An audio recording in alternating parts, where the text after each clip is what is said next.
Well, so I guess Earl taught, and I got a little bit of feedback from him. Did you teach last week? I was supposed to, and then I got in, I thought I was teaching. I was like, Oh. if you want to teach, you can teach. Okay. Told you I was teaching. And then, are you rotating with Jess Peterson? Yeah, Okay. but I've got the first 2 weeks, so I taught last Sunday and I'm teaching this Sunday. Okay. And then he's gonna take it for a few times and then Okay, we're so gonna try- kind of rock back and forth. Cool. How did it go last week? It went fine. Good. Good. Mike, who are you teaching? Adults for Christ. Okay. Adults for Christ. Okay. I'd like a new group. They're old.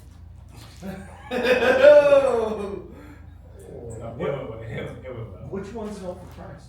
Across the Tom library. Tom Skinner. Oh. Jim Howell. Yeah. Jim Howell, all that. Yeah. Tommy Linda Booker. Yeah. Good group. I like. That's where Roger Dykes was always at. Yeah, Unless yeah. he was teaching. Yeah. No, yeah, I like those guys. Good. Yeah. I always walk in the first time I'm teaching, like, okay, who sinned? You guys or me that I'm here again. There you go. Yeah. So today we're going to finish off Exodus 1. I noticed there, or I noted there how, some things start off really good. Blackberry was a huge hit. You look at some movies not that long ago, and that was the big thing that was going on. Of course, metal hip replacements, even the Dallas Cowboys. Are you a Cowboys fan? Well, it's one of those things where it's going to raise a lot of conversation. Well, I'm just being silly tonight. This Yeah, is just I know. my starter for in here, just It's to kind just of funny. poke fun if there was He any wants to be a fans. fan, but they've not done anything since he's been alive. We'll get Yeah. to that here in just a minute. Yeah. Yeah. So No, I agree with that. BlackBerry Storm came along, and then iPhone kind of took over the market. Of course, hip-on-hip replacement. Man, there's so many lawsuits and problems with that. In '85, the Chicago Bears beat the Cowboys 40-0, and they haven't had a Super Bowl since '96. So that what was a logo, the star, has now become their rating, 1-star rating. It's a dad joke. No, but in all seriousness, know your audience, right? These are Cowboy fans, except for Mike. Mike loves it. There's a lot of 49er fans. I'm a 49 fan. But sometimes, obviously, things start off good, and as we noted last week, things started off really good. It was a good time there in Egypt. And one thing I did want to note that basically I did some research, and Joseph brought his family over when he was 39 years old. He died at 110. So we know that the famine, there was the 7 fat cows and the 7 skinny cows. We know it's supposed to be about 7 years. So let's exaggerate and say he went to 50, that the famine lasted until Joseph was 50. There was still, for easy math, there was still 60 years, basically, between what would have been returning home and now this new Pharaoh coming along. So that's where we pick up in verse 8. I'm just going to read those first few verses there, 8 through 10. It says in Exodus chapter 1, verse 8, which, by the way, I almost always work out of ESV. You work out of whatever version, that's fine. Whatever you want to read is great. Now there arose a new king over Egypt who did not know Joseph. And he said to his people, behold, the people of Israel are too many and too mighty for us. Come, let us deal shrewdly, some say wisely, with them, lest they multiply, and if war breaks out, they join our enemies, fight against us, and escape from the land. So basically, noted that there's a new king and there's new fear with this new king. To me, one of the huge things that sticks out like a sore thumb is the fact that we'll note here in just a minute, verse. Let's see, the midwives. Verse 15. Moses will note 2 midwives, which there's interesting rabbi teaching on those names and who they represent and so forth. He mentions 2, I feel like, they're not random in God's kingdom, obviously, but mentions 2 people. I point out the fact that this is essentially the equivalent of recording U.S. history in the 1980s, and you're mentioning a nurse over here at UMC or Covenant, but you failed to mention Carter, Reagan, or Bush. Now, those names you probably studied in history. We live those names. We remember those names back in the 80s, you know? And so, I don't know. I wanted to dig on that a little bit. What does that say? What is that a big deal to anybody else? That the guy of the story, we'll note that obviously in chapter 2 as well when it mentions Pharaoh's daughter. She's never given a name either. Why would you leave that detail out? Is there a purpose behind that? I mean, I don't have an answer. This isn't any kind of trick question, or just kind of curious your thoughts on it. I mean, it's also kind of funny that the Pharaoh isn't even named specifically. Well, that's what I'm talking about. Yeah. The Pharaoh's not mentioned. His daughter's not mentioned by name. But the Pharaoh is one of the main antagonists of this I'd say he's the, yeah. Yeah. And it's one of those things where, in a sense, God is putting, God is telling Moses essentially to put, or I don't know how it was written. Moses is putting the emphasis on the good. And when there are names stick out. And so he's putting the good in the forefront and saying, hey, this is an example of what you do. And even with Jesus' time, it's like these people knew what Pharaoh was doing was wrong. And so they did the right thing, if that makes any sense. And I'm kind of scatterbrained right now, but at least that can be used to link the Old and New Testament, where Jesus says, give what is Caesar's what is Caesar's, and give God what is God. Right. So they're saying, or I don't even know if that's. Sorry, I'm tired. Oh, you're right.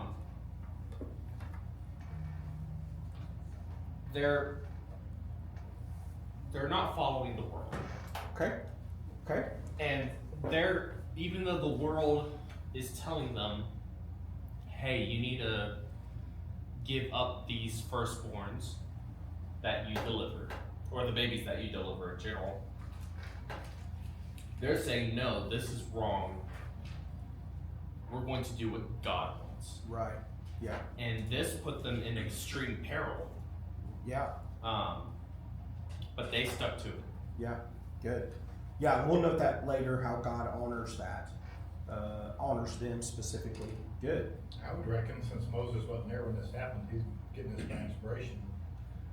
Or stories that he's heard growing up because his mom raised him. These probably the midwives that had something to do with his birth. Is Okay. what I would think. Okay. And it's kind of like when Mary anoints Jesus, and he says, what she's done will be told for generations, And it is forever. to this day. So they're being memorialized. They tell their grandkids, yeah, Moses is going to write a book about me.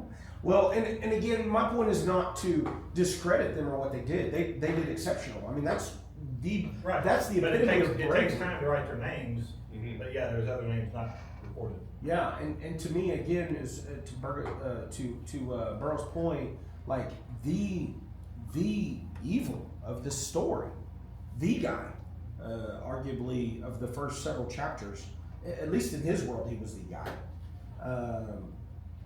Not even mention my name. Found that very interesting. You guys, Joseph, and then you guys, Moses. From our perspective, from the key. So the Reno brothers committed the first train robbery in America, right outside Seymour, Indiana.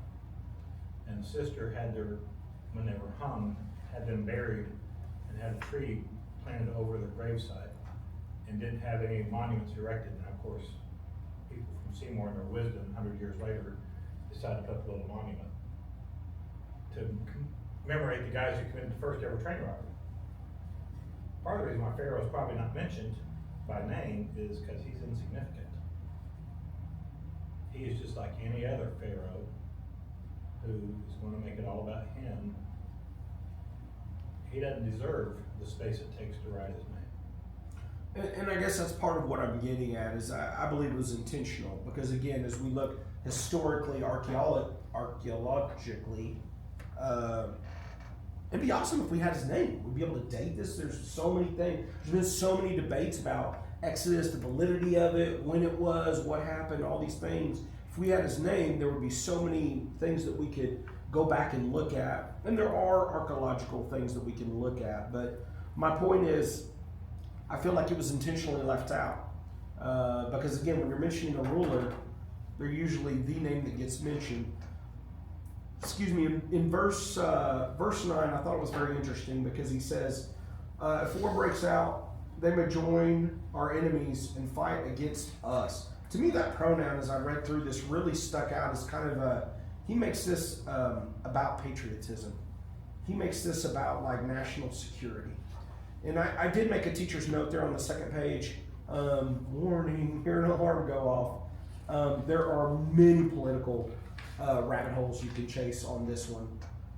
As far as Harris and Trump, abortion, living wage, and the list goes on and on. Welcome, Bradley. The list goes on and on of all the different political rabbit holes you can fall down, but I think it's appropriate to kind of redirect and point to the word. Obviously, we always want to point to the word, and I think it's always appropriate to, encourage them. I think Richard Rogers always would say, I like my T-bones medium rare or whatever, invite me to a steak kind of deal. I'll take a coffee. But yeah, I would encourage you to kind of, with some of those things, when you see it veering to the right or to the left, that's not a political comment either. I mean, just when you see it getting off track, go ahead and try to redirect to get them back on. But I think there are some principles, even if it's not an election year type principle. I think it's clear God's kingdom is about the sick, the hurting, about the foreigner, about the widow, not just his kid. That's God. God. I mean, throughout the Psalms we see this. God saying, I will father the orphan, I will care for the widow. And Pharaoh is making this about us. And kind of my application, I guess, one of the things that it occurred to me, and maybe this is just because it's my own struggle, am I one that celebrates the wins of others? We're on page 2 towards the bottom application there. Am I one that celebrates the success? Do I celebrate the wins of others? Or do I have kind of that mentality of there's only so many pieces of this pie and it looks like I'm not going to get mine, or my slice is going to be smaller? The Bible tells us to mourn with those who mourn, rejoice. Paul says that. I believe it's Romans 12-ish, somewhere in there. Rejoice with those who rejoice. And so again, is it about Shawn? Is it about my ego? Or is it about compassion? How do I view other people? How do I treat other people? How do I, what are my words, my actions, so forth, say towards other people? Because as we mentioned, Pharaoh's living out of fear here. Verse 10. Can we go back just a second? Yes, sir. I'd like to hear some thoughts about this at the top of page 2. Okay, in my notes, I put down that the Pharaoh that knew Joseph acknowledged him, and you references several verses in Genesis chapter 41. Okay, the new Pharaoh feared the Israelites. Here's my question. Between verse 7 and verse 8, what is your estimation of the number of years that has transpired between those verses to the point where a new Pharaoh would not have known who Joseph was? Because Joseph would have been in the record books because of the 7 good years and the 7 bad years. Okay, so to me, and I'm asking the group, okay, between those verses, are we talking possibly hundreds of years? Or are we talking less than that a Pharaoh would not even know who Joseph was? I mean, in a sense, going alongside that, Joseph was second in command. And he probably didn't get relieved of that until his death. And so, if this was Joseph's Pharaoh's son, they would have known each other. Sure. So that is a great question. Well, it's not his son. So Or Yeah, it's not his son. there's three major divisions in Egyptian history. It's Okay. 3500 to 2500 BC. That's pre-Abraham. yeah. 2500 to about 1750 BC is when Abraham shows up. Joseph shows up probably around 1800 and something. Because, and Shawn had it in his notes last week, that it's around 1446, 1445 when the Israelites come out. And so if they've been there for about 400 years as slaves, that's putting it, it's probably less than 100 years, but probably about, because there was a new dynasty switching at 1750. And so what happened is the Egyptians actually stepped up and took over because you had other nationalities and they were kind of ruling in that middle dynasty. And so 1750, so it depends on when Joseph was there, 1800, then you got 50 years if that's when he died. Because that makes sense, because in 100 years, you know, you're gonna forget. Well, and one of the points that was made is, it's not so much that they forgot Joseph, don't care. True. I mean, Bergen and Burrow are old enough to know, who cares about the Cowboys? They don't do anything. It's the old people say, oh no, man, they were so great, they won a Super Bowl, you know, it was great. So you get this Pharaoh that's like, yeah, I've heard of history, but who cares? Yeah. Now look at all these people, they're like, they multiply, they're crazy. Yeah, that's the most important thing.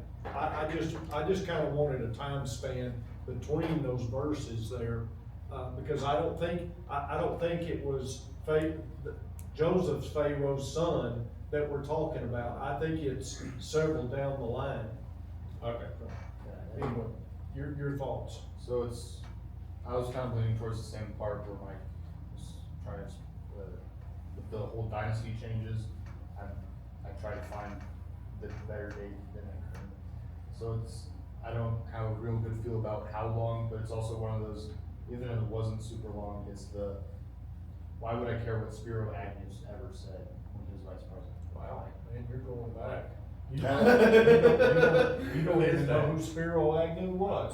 He was the vice president of Richard Nixon, who had been I didn't know removed that. from office, Come on, for man. fraud, and that's how. All right, go on, man. I just wanted that. Yeah, it's just one of those, it's been long enough to where I don't really care about who the second in command guy was. Whether it's the same dynasty, a different dynasty, been 50 years, 100 years. Even the way we do things now, we don't care who was president 4 years ago, because it doesn't matter anymore. So in verse 10, it doesn't say the words this Pharaoh didn't know God, but it's clear he didn't know God, because he makes the comment, lest they multiply, which God was already multiplying the people from verse 7. We know that. And again, there was nothing Pharaoh could do. We'll talk more about that in a minute. He makes the comment, if war breaks out. Now, we pointed out last week how, this goes into page 3, we noted last week how the Egyptians were the most technologically advanced society on the planet. At the time, they were able to, they had chariots, they had spears, swords, armor. If you talk about going against, again, from a purely humanistic, we're not talking about marching around Jericho and blowing trumpets and God at war with people. We're talking about just man on man war. You've got the Israelites that are shepherds. They wouldn't have been wimps. I mean, to live like they did, to be out in the country and go through all they did, they would have been strong, fit men, obviously. But to have been there as shepherds for years against trained soldiers. Now, again, I know you do the math, and if you've got 1,000 men to one man, which there are examples in the Bible where one man can take a bunch of men, but still, if there's enough numbers, I agree. But again, to me, this screams fear. I believe this is Pharaoh. I believe this is the enemy whispering in the ear of Pharaoh, planting seeds of fear that would cause the suffering of Israel. And so, one of the things which I thought I changed this. I don't know what yours says because your notes are different than mine, but on that application, I thought I had changed the No, fear. it's Harrison Trump. Is that what you're going for? Page 3 application. Oh, page 3. There's a reason why the Bible will often say do not fear. Mine says fear leads down a dead end. Is that? Yeah, dead end road. Yeah, sorry, okay. I changed that somewhere else and I guess I printed off the wrong copy. But anyways, just the idea of what am I fearing? I think it's important for us to ask that question. What am I fearing and what am I allowing that fear to do in my life? How am I allowing that to change the way I treat others or the way that I respond or react towards others? Because again, to me, from a humanistic standpoint, again, I'm clearly aware if there's millions to one, yeah, numbers will win every time. I understand that. But I believe the weaponry and the technology of the Egyptians, this was just fear. This was just Pharaoh fearing. And so I note there how in Genesis 12:3, God said, if you're going to curse my people, you'll be cursed. Anybody who dishonors will then be cursed. And obviously war would soon break out against Egypt. But I want to note that any society that views life as cheap, and again, this is where it can go towards abortion or living wage or a lot of kind of hot topic buttons that we can talk about. And I think there's a time and a place for that. That's not what I'm not saying that we can't discuss that in class, but I think you can get down that road and not really have a good thought-provoking study and maybe lose some in that. So I want to encourage you just to maybe keep it at this. Just when life is cheap or insignificant or disposable, we're not living the way God's called us to live. Even this far in the Bible, just from Genesis to now, God has made it very clear. Well, from Genesis 1, He created everything, we're made in His image, and He said we're good. You know, He said that He was happy with His creation. And so when we don't value life like God values life, we'll see we won't get to Exodus 20 with the 10 Commandments, but part of do not murder is God values life, you know? And so it's important that we note here in our words, in our actions, in our habits, our hobbies, all those things, when life is cheap, insignificant, or disposable, woe unto us. Thoughts or questions or comments before we get into verse 11? Good question though, David. I really appreciate that. That is something that we need to, I'd like to study a little bit. I don't know if there's a definitive answer. I bet there's probably 5 or 6 definitive answers because there's 5 or 6 different scholars that will tell you different. But it is a good question. I would actually lean more towards the length of time as opposed to one guy dies and the next guy's like, I don't care. That's my personal opinion. I don't think he would scrap it as quickly. In consideration of all that Joseph did for Egypt, how he built up that country, I think it was probably more time. Probably more like 300 years. You think so? Just, we've gone through this in history class before, but it's one of those things that nobody really can put their foot on. Like they think this Pharaoh and this Pharaoh, but most agree there's probably somewhere around 350 years between Joseph and Moses. So I know the oppression came a little before the Exodus itself, but I mean, that's what I've been able to gather. Yeah, honestly, like I said, good on David for thinking of that question. I didn't really think about that or study that. But Yeah. But again, I would suppose, because I've seen some of Ted Stewart did some research and wrote a book over this and did some of the different pharaohs and kind of how that all falls. And sorry, were you going to say something? Oh, no. Oh, okay. Just how archaeologically how that falls and everything, and I know even with all that, it's a mess. I mean, it's just hard to kind of be concise with some of that stuff. Okay, so verse 11.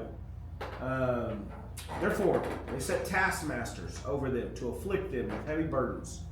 They built for Pharaoh store cities, but the more they were oppressed, the more they multiplied, the more they spread abroad. And the Egyptians were in dread of the people of Israel. So they ruthlessly made the people of Israel work as slaves. And they made their lives bitter with hard service in mortar and brick and in all kinds of work in the field. And all their work, they ruthlessly made them work as slaves. Then the king of Egypt said to the Hebrew wives, one of whom was Shiphrah and the other Puah. When you serve as midwife to the Hebrew women and see them on the birth stool, if it's a son, you shall kill him, but if it's a daughter, she shall live. But the midwives feared God and didn't do as the king of Egypt commanded them, but let the male children live. So the king of Egypt called the midwives and said to them, "Why have you done this and let the male children live?" The midwives said to Pharaoh, "Because the Hebrew women are not like the Egyptian women, for they're vigorous and give birth before the midwife comes." So God dealt with the midwives. Dealt well, with the midwives. The people multiplied and grew very strong. Because the midwives feared God, he gave them families. Then Pharaoh commanded all his people, every son that is born to the Hebrews, you shall cast into the Nile, but you shall let every daughter live. So kind of there comes this time of more people, more punishment. Pharaoh has this three-part plan. The first few verses there, 11 through 14, basically his fear forces them into labor or slavery. The Israelites build those store cities, but even with the oppression, no matter how much they oppress them, it seems like it's just adding people. The more they're oppressed, the more they multiply. Which you would think, in oppressing them, they would become weaker, and you think about even immunity and diseases and death and all the different things, but it seems like God gives them more and more strength to be able to endure more. Again, it's clear Pharaoh's not going to win this war against God. I had also changed that verse, Romans 8, 38 through 39. That's talking about God's promise to us that nothing can separate us from salvation, but in this case we see God nothing and no one can stand in the way of God completing his covenant.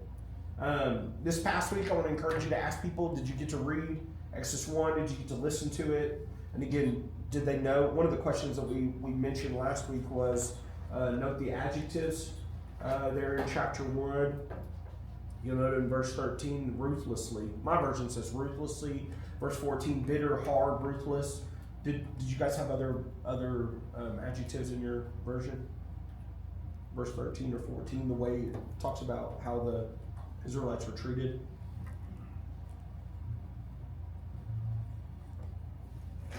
Bitter, oppressed, ruthless. Okay. I think that's it. Yeah. Very good. All of those are adjectives. Very good. Yeah. What mental picture do you get? I want everybody to try to really. I want to spend a little bit of time here and let people mentally picture this, because I want them to feel the pain and the heartache of what the Israelites must have gone through at this time. I mean, I haven't even started talking about killing the infants at birth or throwing them in the Nile. Just 11 through 14. What do we see going on there for the Israelites?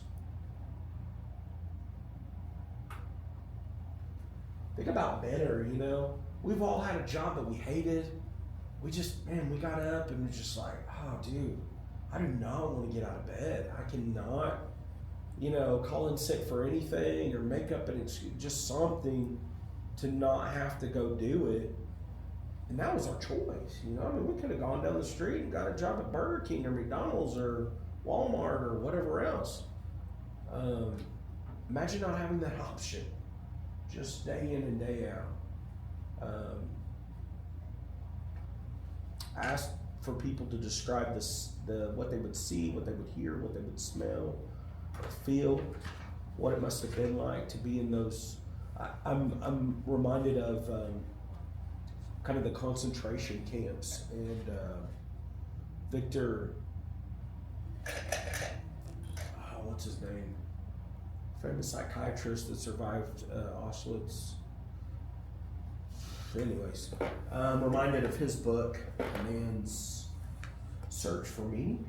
I think that's it, A Man's Search for Meaning. Anyways, he talks about just what it was like, what life was like there in Auschwitz. And I imagine that maybe not to that extreme here in Egypt, but I imagine it being a pretty horrible place. But think about this, okay? You go to work in the morning, okay, and these guys are beating you, okay, because you're not producing enough, you're not going fast enough, okay, and you're doing that all day. I doubt very seriously that they had much of a lunch break. They probably did not drink water enough, especially for that environment, okay? And think about doing that all day long. You're beat down physically, mentally, spiritually, the whole thing. And you go home and you sit there with mama and your kids, okay? And you might have a meal, all right? And then you're probably gonna hit the sack, okay, as soon as you possibly can. With the exception of, cause that's what's funny about this, not funny, but Interesting. God is blessing them tremendously No because doubt. they're going home, they're still making love to their wives. Absolutely. And They're they're having producing kids lots of like kids. crazy. Yeah, And they're increasing. yeah. So even with the pressure from Egypt, God is still providing what they need so that they can continue to grow and be numerous and strong. Yeah, yeah, you're exactly And so it's like a double-edged, Yeah. not double-edged, but I mean, there's two sides of the story. Right. It is bad, Yeah. but even in the midst of bad, God can take care, they are still blessed. Yes. They're still God's people. Yeah. And He's still taking care of us. Yeah, I And get. then in verse 20, it says that he blessed the people, multiplied, and they grew very strong. Yeah. So it's one of those things where they're getting like a workout, and it's rough when you get the workout, but then you grow stronger every single time, and it starts getting less burdensome and easier, and as time goes on. So the first part of Pharaoh's plan was the forced labor, slavery. The second part was to manipulate the midwives. We'll know more about this next week, but God, in chapter 1 and chapter 2, God does amazing things through women. Women are really highlighted. How here at the beginning, this term, we often give Moses the credit, but I think God is working just as powerfully, if not more powerfully. Moses wouldn't be around if it wasn't for mom and sister and Pharaoh's daughter. The way God worked through those women, and so it's really important that we point that out, how these Hebrew wives, I mean, they're commanded to kill these babies, and they stand up to the guy that could have their life just like that. These women, and I'm making note here,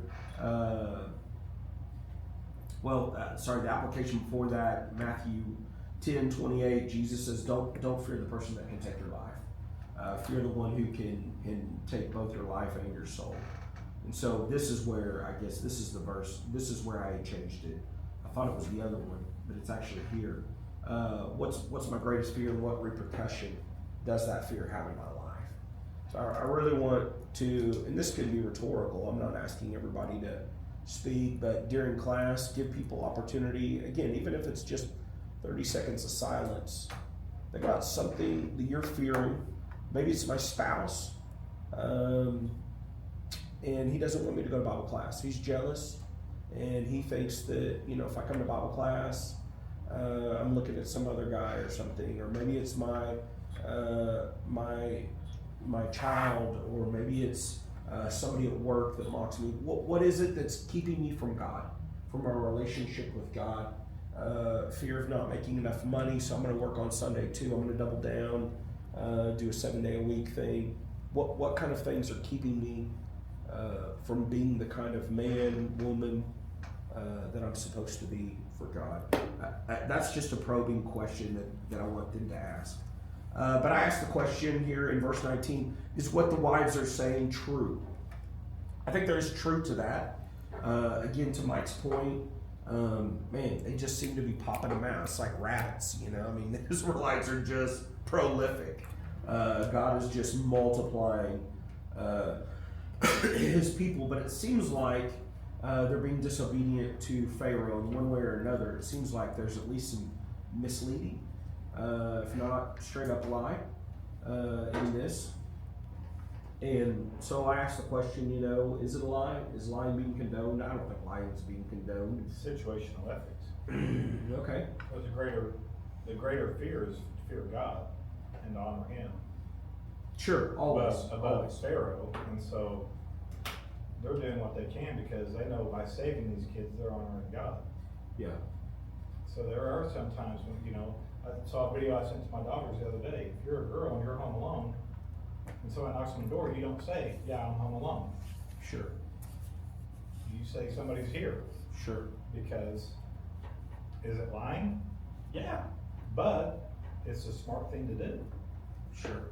Because in the situation, you don't advertise, I'm alone and I'm weak. Yeah. Or in this case, I'm not doing yeah, what we you fear said. God more than you, so we're not gonna do what you said. Yeah. We're trying, we just can't get there in time. Yeah. And again, to your point of the way God's blessing them, there's probably truth that the Egyptian women and the Israelite women are different.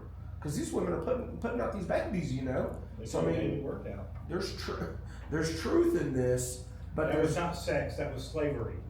so the other part of that I'm thinking here is just like there is truth to this, but again, there seems to be some, you know, but my personal conviction is obviously, you know, we're not walking away from this as like a proof text that it's good to lie or whatever else. But yeah, again, to your point, Mike, the point is always to be obedient. Oh, we must obey God rather than man.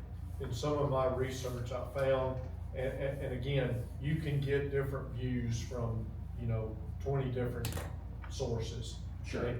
But in one of my sources, it did say that the Egyptian women were a smaller and weaker female physically.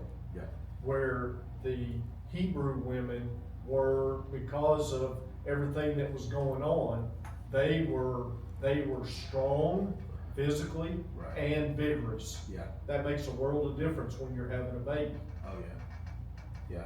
Oh, and I think you're exactly right. I've read that a few times as well. But even logically, if they're shepherds, which I think typically the men would do that, but women would be involved in a more physical, outdoor kind of The thing. women are gonna be busy. Yeah. Yeah. So I think there is a strength that would come with that. Again, not to mention God's just blessing these people. Part of that is a physical well-being and health. Fear God is the beginning of wisdom. There on page, well, I don't know what page, y'all are a different page. The women understood, again, God's value of life. I thought a little bit comical, even ironic, that Pharaoh sets out to deal shrewdly, to deal wisely with the Israelites, and then these women trick him just by saying, yeah, well, I mean, we try, but we just can't get there in time, you know? We just can't, the traffic's too busy before we can get there. They're already giving birth. Well, when you get there and they've given birth, what can you do? So anyways, so the application there, again, this is part of my personal conviction. You do what you want with it, but the place of our satisfaction may soon become the place of our suffering. So to ask ourselves, what things in life are we too comfortable with? Not allowing God's will to rule. The third part there of Pharaoh's plan is just to throw the babies, a genocide, throw them in the Nile. He commanded all the people. I thought that was very interesting, the way that reads. I tried to dig around in the Hebrew and so forth. I didn't see National Guard or Army. I personally would think that's probably what he did. He probably called out, the army and said, go door to door, find these boys. Listen for the cry, do what you got to do. That's what I assumed. But the text specifically says all the people, commanded all his people. I don't know, that's something to think about. But again, I want to ask the question, imagine what this was like. And the most hardened criminal. Like, the one thing that they'll mess you up in prison with is messing with kids, you can get away with a lot of things, but that's just one of those things that's just sacred, messing with a child. Imagine how horrific this would have been for the Israelites, but I think even for the Egyptians, I think there were a lot of Egyptians. We'll note this next week with Pharaoh's daughter. She wasn't like Pharaoh. Pharaoh's daughter should have just pushed that basket under the water. That was the command, kill the babies. But she wasn't like her dad. She didn't do that. And so I imagine this was a horrific time for both the Israelites and the Egyptians. I know God's at work. I know there's Pharaoh's hardening his heart. We'll see that later. And I'm sure there were some evil people, but I just imagine this would have been a terrible time. I don't know if there were any thoughts on that or. Well, I'm gonna point out the connection that people usually probably already know anyway, but there's that type antitype. Because the same thing happened when Jesus was born. Yeah, we'll get to that, I think, next week. Okay. Yeah. No, that's good. Go ahead. Alright, well, I mean, yeah, the baby boys in Bethlehem being killed because Pharaoh, king, was afraid because there's somebody that might come up that's gonna overpower us. Yeah. Right. You said He was Pharaoh. king. Pharaoh, king, yeah, no, I did it on purpose. Slash king, It's- Pharaoh yeah, slash king. you got a Pharaoh here, you got a king there, Yeah. and it's the same thing. I'm fearful because there's gonna be some boy that's gonna grow up And take my job. that's gonna, yeah, and so we gotta get rid of him. Yeah.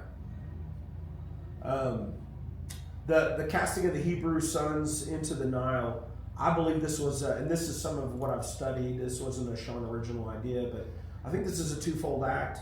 Obviously it's population control, that's the primary purpose of that, but I think it's also a sacrifice to the gods of the Nile. We'll look at them more when we get into chapter 5 or 6. I think when the water turns to blood. Maybe it's 6 and 6.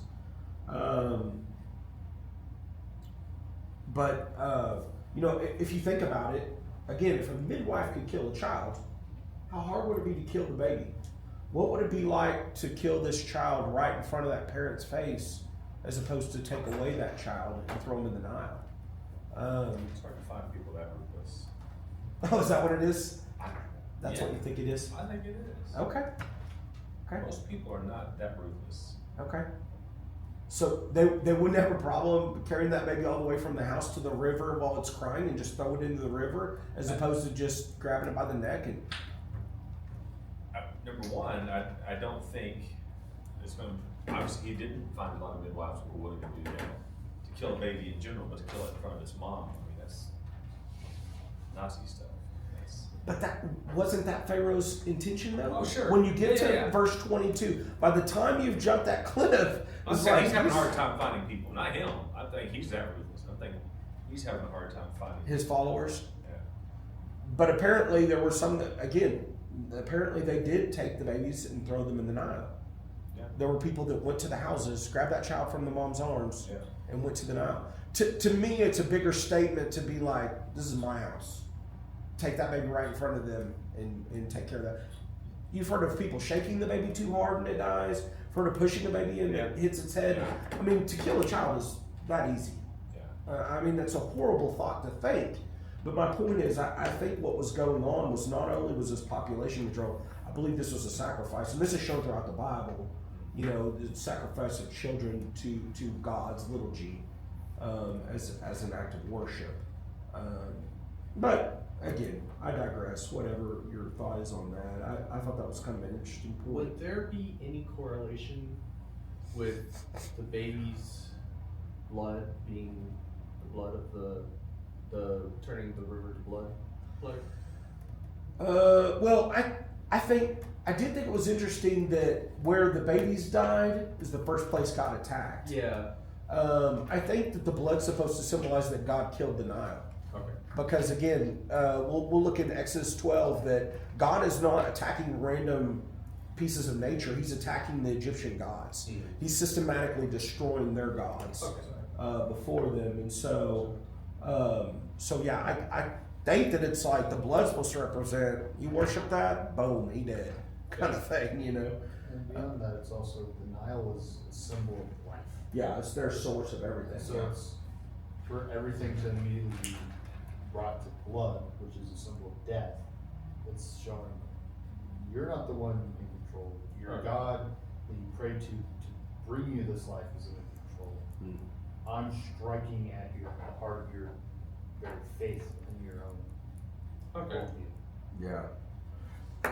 Yeah, so this event, again, I noted there that it would be faithful order that would lead on the one hand to great mourning, great suffering, but because of this, Moses comes out of this. Because of this horrific moment, God uses the evil, and we'll note that next week when we look at Moses in his basket.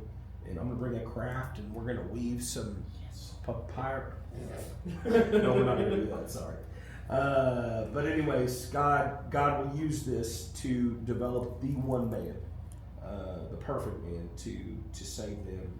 Again, to Mike's point, being a type of Jesus, who will be the one perfect God-man that would save us. So as always, I encourage you to have that timer just to kind of give the last few minutes. And for some of us, maybe 5 after is the best time to shut it down. So you still have a little time for question and comment, but I want to encourage them to read chapter 2. And we'll see if anybody's doing this. Barbara and I have been reading it, but hopefully some other people are reading it as well. Next week, I think in chapter 3, I just encourage people to read it 3 times. Try to read through Exodus 3 times. But this week, I encourage people, if they can. Again, it's really a 3.5 minute read. I mean, if you've got any kind of commute to work, unless you're like living in a parsonage nearly attached to the building, you probably got 3.5 minute drive, even as small as Lubbock is, to just be able to read, to listen to Exodus. And I wanted to, again, note these 3 questions. Notice God at work through women, multiple women here in Exodus 1 in chapter 1 and chapter 2. And then just imagine what the first decade of Moses' life was like. Really the first 4 decades, I guess. And what kind of mental, emotional, spiritual battle he must have had in that dual cultural life. Because we'll note Moses is one of these kids doing his own thing. He lives among the Israelites and is even mistaken for an Israelite. In chapter 3, we'll note that, rather an Egyptian. He lives among the Egyptians, is mistaken for an Egyptian by his future wife and sister-in-laws. Yet he's an Israelite. And so we'll note kind of the identity crisis that he must have gone through. Imagine being educated in all the ways. Stephen will talk about this in Acts 7, talk about how he's educated in all the ways of the Egyptians. You're told day in and day out, this is our God so-and-so, he gives us such and such, essentially brainwashed, and yet Moses hangs on to the faith that he was given by Jochebed, his mom, and his people. Even though obviously he'll question that in chapter 3 and struggle with that, he knows and knows what's right and knows who God has called him to be. And so we'll talk about that kind of identity crisis in the weeks to come. Thoughts, questions here in chapter 1?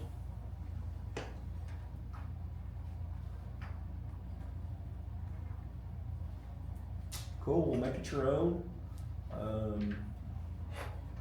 My prayer is always that they remember the things of God and that they quickly forget the things that are Shawn. God bless y'all in your study. And I hope it doesn't get too political, but I hope at the same time we're able to kind of face some of those things where we might be pledging our allegiance more to a nation or a party or a people group rather than the kingdom. I hope we're able to establish that at least. Treating another person the way that God has called us to treat rather than the way we're told to treat people. And again, that can go so many different directions. I hope it doesn't end up in border or foreigners or whatever other things that we could talk about. I hope it just, what kind of disciple can I be to the person that God has put in front of me? I hope that that's kind of the direction it goes. All right, let me pray for us and we'll call it a night. Father, to you be all glory, honor, and praise. Thank you for being a mighty deliverer. Help us never to doubt the power of your hand. Help us to put our trust and our faith in you. Help us to keep our eyes on Jesus. Thank you for saving us, for delivering us. Realize that this story in so many ways points to our story of how you delivered us, how you brought us out of the slavery of sin. So thankful. Pray that we can walk as men that are freed in Christ but we can grow and mature. Spirit, just do your work in our heart, in our mind, transform us. Jesus, let us grow up to be like you. I pray your blessing this Sunday over the men that will teach. God, let them, again, point to your word. Let your word reign and rule. Help us to understand more about you. Draw us closer to you. Let your name be praised. You are an awesome God. We thank you through Jesus' name.